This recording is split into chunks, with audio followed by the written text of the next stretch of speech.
টি-20তে শক্তিশালী একাদশ নিয়ে মাঠে নামছে বাংলাদেশ। 4-6-এর ফুলঝুরি ফোটাতে প্রস্তুত সাইফ লিটনরা। মিরপুরের মতো ঘাসহীন নয় চট্টগ্রামের পিচ, তাই বড় রানের জন্য মাঠে নামবে বাংলাদেশ। সাগরিকায় দেখা যেতে পারে কাল রান বন্যা, সেক্ষেত্রে অনেকটাই বদলে যাবে একাদশের হিসেব নিকেশও, যেখানে গুরুত্ব পাবে পেসাররা। বাংলাদেশের সম্ভাব্য একাদশ ও ম্যাচ নিয়ে খুঁটিনাটি থাকছে প্রতিবেদনে। টি-20 লড়াইয়ে অধিনায়ক লিটন দাসের কামব্যাক, অনুশীলনে মারকুটে ব্যাটিংয়ের মহড়া। সিরিজের প্রথম টি-20-র আগে এটাই সবচেয়ে বড় সুসংবাদ। ওপেনিংয়ে আস্থার নাম সাইফ হাসান। লিটনকে সঙ্গে নিয়ে শক্তিশালী টপ অর্ডার। রিশাদ মুস্তাফিজদের স্পিন আর পেস বোলিং লাইন আপও যথেষ্ট শক্তিশালী।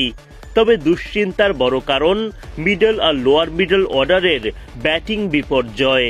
শেষ পর্যন্ত ওয়েস্ট ইন্ডিজের বিপক্ষে কোন 11 জন সুযোগ পেতে যাচ্ছেন টাইগারদের সেরা একাদশে, সেটাই দেখে নেওয়া যাক একে একে।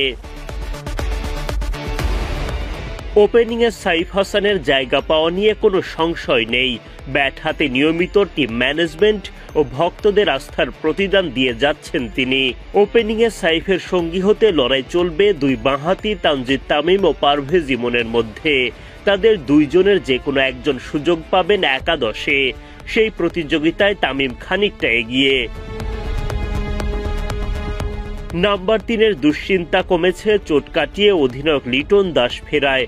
ব্যাটিংয়ের পাশাপাশি অধিনায়কত্ব আর উইকেট কিপিংয়ের ভারও থাকবে লিটনের ওপর। মিডল অর্ডার সামাল দিতে থাকবেন তাওহিদ হৃদয়। ব্যাট হাতে কখনো উজ্জ্বল, কখনো মলিন হৃদয়।